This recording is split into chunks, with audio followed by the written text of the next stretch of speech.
मैंने सुना एक मुसलमान सम्राट कभी कभी एक सूफी फकीर को बुलाया करता था, महल में बुलाता था, उसका सत्संग करता था। एक दिन फकीर ने कहा कि ये नियम के प्रतिकूल है, मैं आ जाता हूं दया करके, लेकिन कुरान कहती है कि फकीर कभी सम्राट के घर ना जाए। तुम बुलाते हो तो मैं इंकार नहीं कर पाता, लेकिन कुरान कहती है कि जब जाए तो सम्राट ही फकीर के घर जाए। तो ये आखिरी बार मेरा आना हुआ। अब तुम इस योग्य भी हो गए हो कि मेरी बात समझ सकोगे। सत्संग ने तुम्हें इस योग्य बना दिया। पहले दिन ही मैं तुमसे मना करता तो शायद तुम्हारी अकल में भी ना आता, तुम समझते अपमान हो गए, लेकिन अब तुम समझ सकते हो। तुम्हें चाहिए तो तुम आओ, कुएं के पास आओ, तुम प्यासे हो, कुएं को बुलाते हो, ये बात तो जरा ठीक नहीं। अब जब आना हो तो तुम आ जाना। राग तो लग गया था सम्राट को इस फकीर का, इसके प्रेम की कुछ बूंदें उसे मिली थी, इसके जीवन में कुछ उसने झांका भी था, कुछ लगता था कि जो नहीं साधारणता होता वह हुआ है। तो वो एक दिन पहुंचा फकीर के झोपड़े पर। फकीर खेत में काम करने गया था। उसकी पत्नी ने कहा आप बैठ जाएं। वो खेत की मेड़ पर पत्नी अपने पति की प्रतीक्षा कर रही, भोजन लेके आई। वो कहती आप यहीं बैठ जाएं मेड़ पर, मैं पति को बुला लाती हूं, वो दूर वहां काम कर रहे। सम्राट ने कहा कि मैं टहलूंगा, तू जाके बुला ला। पत्नी को लगा कि शायद मेड़ पर कुछ बिछा नहीं है, इसलिए सम्राट बैठता नहीं। तो भागी गई अपने झोपड़े में से उठा लाई दरी, गरीब की दरी, थेगड़ों लगी, जगह जगह फटी, जराजीन, मगर उसने बड़े प्रेम से बिछा दी मेड़ पर और कहा कि आप बैठ जाएं। सम्राट ने दरी देखी और वो टहलते रहा। उसने कहा मैं टहलूंगा ही, तू पति को बुला ला। उसने सोचा कि शायद मेड़ पर बैठना सम्राट के लिए योग्य नहीं, तो उसने कहा आप ऐसा करें झोपड़े में भीतर चले, तो हमारी खाट पर बैठ जाएं। तो वो भीतर ले गई, लेकिन खाट भी सम्राट को जची नहीं। खाट ही थी गरीब की और झोपड़ा भी। वो बाहर फिर आ गया। उसने कहा मैं टहलूंगा, तू फिक्र मत कर, तू जाकर फकीर को बुला ला। पत्नी गई। राह में उसने फकीर से, अपने पति से कहा कि सम्राट कुछ अजीब सा है, मैंने बहुत कहा मेड़ पे बैठ जाओ, नहीं बैठा, दरी बिछाई, नहीं बैठा, भीतर ले गई, अपनी खाट पर रख बैठने को कहा, वहां नहीं बैठा। ये बात क्या, ये बैठता क्यों नहीं? फकीर हंसने लगा। उसने कहा पागल, सम्राट बैठ कैसे सकता है? हमारी दरी भी उसके योग्य नहीं, खेत की मेड़ भी उसके योग्य नहीं, हमारी खाट भी उसके योग्य नहीं।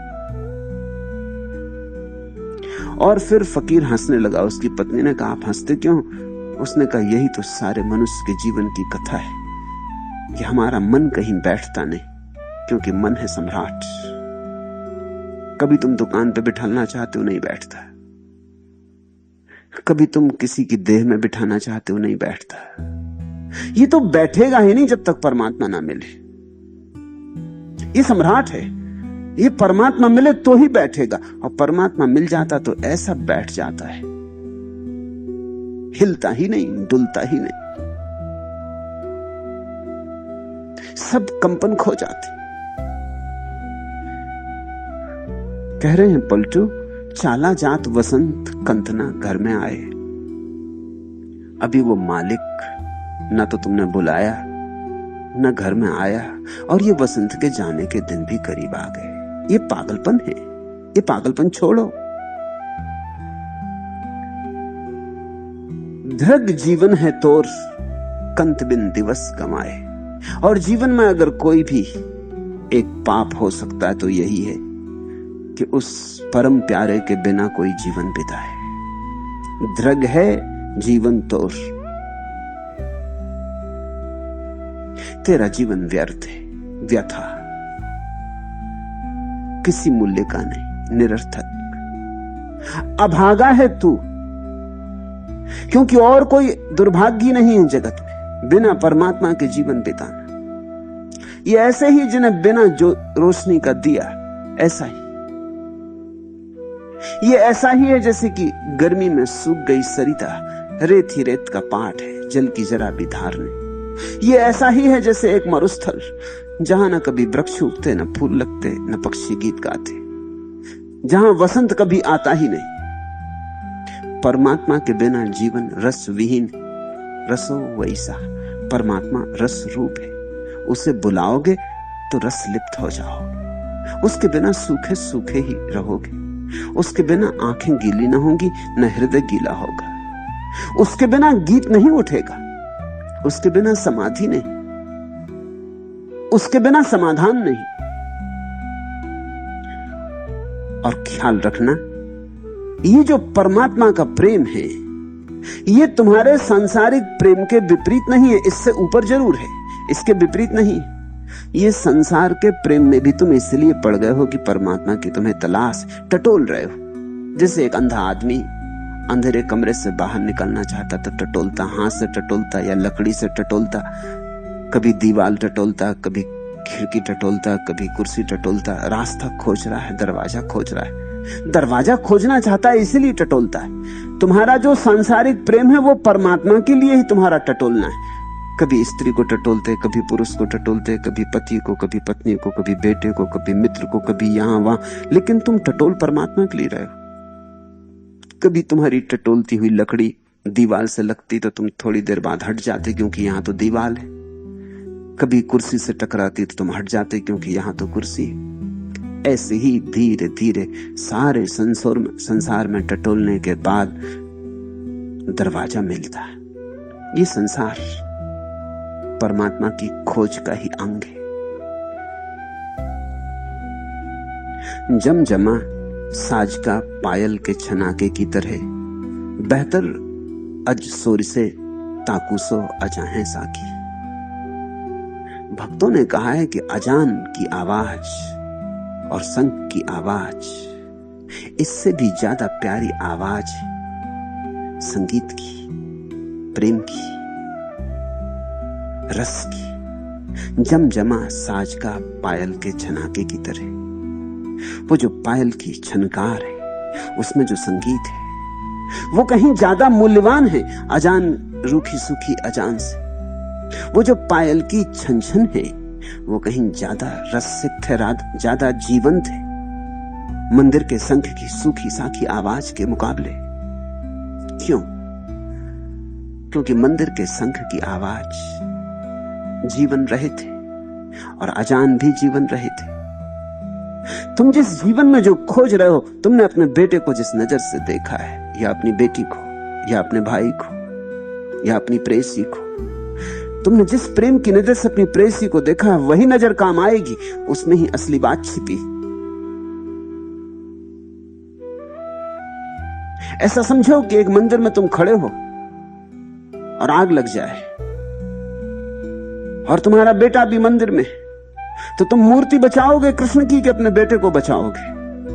मूर्ति को तुम छोड़ जाओगे, भाग जाओगे, बेटे को लेके बाहर निकल जाओ। पता चल जाएगा वहां की असलियत कहां थी। मूर्ति में इतना कोई लगाव थोड़ी था, मूर्ति तो मूर्ति थी, बेटा असली था। वहां प्रेम है, वहां असली संगीत है प्रेम का।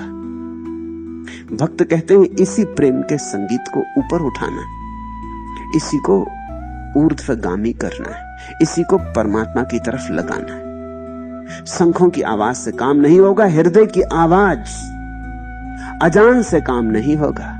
ये जो प्रेम का तुम्हारे भीतर छोटा सा झरना है, इसी को बहाना है। यही बह बह के किसी दिन सागर तक पहुंचेगा।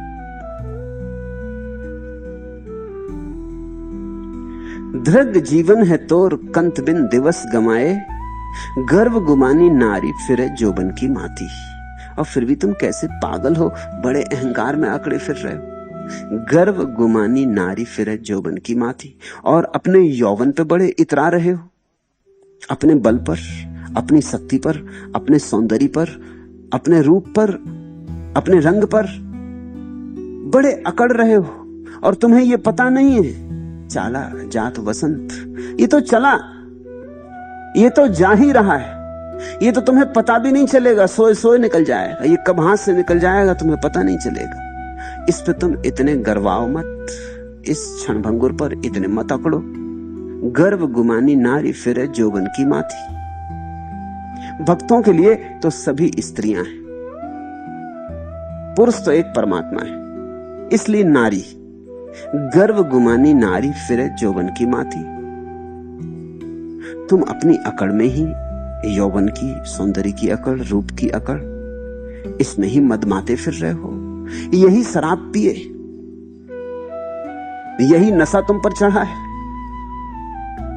खसम रहा है रूठ, नहीं तू पटवे पाती। और इस अकड़ की वजह से तुम्हें एक बात दिखाई नहीं पड़ रहा है कि तुम्हारा असली स्वामी रूठा बैठा है और उसे तुम अभी तक मना भी नहीं पाए। तुम्हारा ये गर्व बाधा बन रहा है। गर्व के कारण तुम परमात्मा को नहीं राजी कर पा रहे हो, मना पा रहे हो। गर्व के कारण तुम परमात्मा को नहीं बुला पा रहे हो, और बुलाओ तो ही वह आए। खसम रहा है रूठ, नहीं तू पटवे पाती। थोड़ा सोचो तो, तुम परमात्मा को न लुभा पाए तो तुमने जो भी किया बेकार गया। उस प्यारे को लुभा लिया, उसकी आंख तुम्हारी आंख में पड़ गई, उसका हाथ तुम्हारे हाथ में आ गया, तो तुम सफल हुए। एक ही सफलता है, बस एकमात्र सफलता है जीवन में, और एक ही धन्यता है। जिस दिन तुम सफल हो जाते हो परमात्मा को अपने भीतर बुलाने, उसके पहले सब असफलता ही असफलता है। तुम लाख अपने को समझा लो कि धन मेरे पास है, देखो सफल हो गया, कि पद मेरे पास है कि सफल हो गया।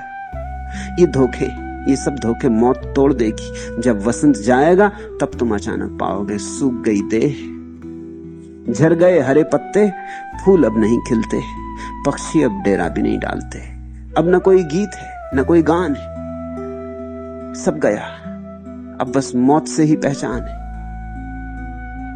इसके पहले कि मौत तुम में घर बना ले, तुम अमृत से संबंध जोड़ लो। गर्व गुमानी नारी फिरे जोबन की माती, खसम रहा है रूठ नहीं तू पटवे पाती। लगे न तेरो चित्त कंत को ना ही मनावे, और तेरा चित्त भी नहीं लग रहा, ये भी सच। चित्त लगे भी कैसे, लगे भी तो कैसे लगे।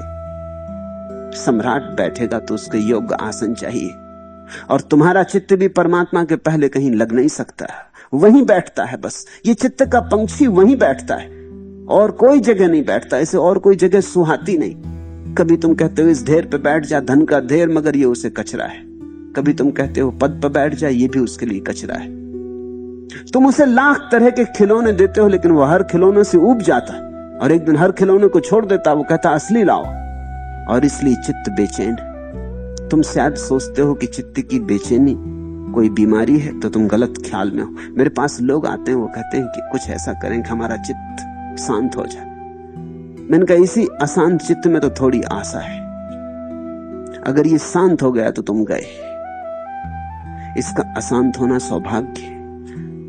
ये अशांत चित्त यही कह रहा है कि यहां तुमने जहां जहां शांति खोजनी चाहिए वहां शांति नहीं मिलेगी, और तुम चाहते हो चित्त शांत हो जाए। अगर तुम्हारा चित्त शांत हो जाए तो तुम संसार में ही रह जाओगे। इसलिए चित्त तो शांत होगा ही नहीं जब तक तुम परमात्मा में प्रवेश ना करो। तुम लाख उपाय करो, चित्त शांत नहीं होगा। कैसे होगा? जब तक परम धन न मिले तब तक तुम कैसे चित्त को समझाओगे?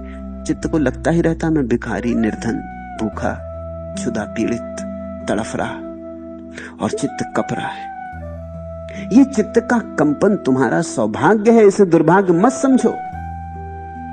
ये कहीं नहीं लगता, क्योंकि ये कहता है वहां ले चलो जहां मैं लग सकता हूं, और वहां तुम ले नहीं जाते। तुम अपने गर्भ में आकड़े बैठे हो। तुम कहते हो हम तुझे यहीं शांत कर लेंगे, और थोड़ा धन ले ले। तुमने चित्त को कोई छोटा बच्चा समझा है जिसको तुम समझा रहे हो कि चल और आइसक्रीम ले ले, ये खिलौना ले ले, चल बाजार से कुछ मिठाई दिलवा दे। तुम ये सब देते रहोगे और चित्त की बेचैनी न मिटेगी, बेचैनी बढ़ती जाएगी। क्योंकि जैसे जैसे वसंत बीतने लगेगा वैसे वैसे चित्त को लगेगा ये तो दिन भी गया, ये अवसर भी खोया जा रहा है, और इन खिलौनों से मैं कब तक उलझा रहा हूं। इसलिए जैसे जैसे उम्र बढ़ती वैसे वैसे चित्त की अशांति बढ़ती। बच्चे शांत मालूम होते हैं, बूढ़े अशांत हो जाते। बूढ़े का वसंत चला गया, अवसर चला गया, और कंत से मिलना ना हुआ। लागे न तेरो चित्त, लग सकता ही नहीं। लगाओ, लाख लगाओ, लग सकता ही नहीं। और ये सौभाग्य, कि चित्त तुम्हारा लगता नहीं तो तुमने न मालूम किस कूड़े करकट की ढेरी में इसको कभी का लगा दिया होता। ये तो चित्त की तुम पर कृपा है कि ये लगता नहीं। न मालूम तुमने कहां उलझा दिया होता, कहां के नकली सिक्के पकड़ लिए होते और जिंदगी भर छाती से लगाए बैठे रहते। मगर चित्त तुम्हें हर जगह से हटा देता। वो कहता आप चलो आगे बढ़ो, यहां नहीं है कुछ, कहीं और खोजे। चित्त की बेचैनी का अर्थ है कि खोजना कहीं और होगा। ये खोज ठीक जगह नहीं चल रही है। और जैसे ही तुम ठीक जगह खोजने लगोगे, तुम अचानक पाओगे चित्त शांत होने लगा। लोग कहते हैं कि चित्त शांत हो जाए तो तुम परमात्मा में पहुंच जाओगे। मैं तुमसे कहता हूं तुम परमात्मा की तरफ पहुंचने लगो तो चित्त शांत हो जाए। लोगों ने तुमसे कहा है कि चित्त को शांत कर लो तो तुम परमात्मा में पहुंच जाओगे। मैं तुमसे यह कहना चाहता हूं कि तुम परमात्मा की तरफ चलने भर लगो और चित्त शांत होने लगेगा। चित्त शांत हो ही नहीं सकता परमात्मा की तरफ चले बिना।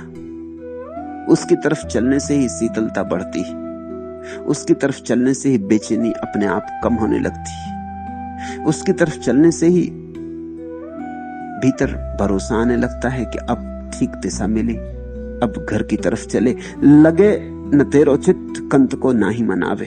इधर चित्त भी तेरा नहीं लग रहा है। किसका लग रहा है? तुमने किसी का संसार में चित्त को लगते देखा? जिनके पास बहुत धन है, जिनके पास बहुत पद है, तुम सोचते उनका चित्त लग रहा है? वो इतने ही उखड़े हैं जितने तुम उखड़े हो, शायद तुमसे ज्यादा उखड़े, क्योंकि उन्होंने अपना सारा वसंत तो धन को इकट्ठा करने में लगा दिया और चित्त शांत नहीं हुआ। अब उनकी बेचैनी तुम समझ ना सकोगे। वो विक्षिप्त हुए जा रहे, उनको कुछ समझ में नहीं आ रहा कि अब क्या करें क्या ना करें। कंत को ना ही मनावे, लेकिन अकड़ के मारे तुम परमात्मा की तरफ भी नहीं जाते हो। चित्त भी बेचैन है, सब तरह की विक्षिप्तता इकट्ठी हो गई। एक क्षण को रस नहीं, एक क्षण को सुख की छाया नहीं मिलती।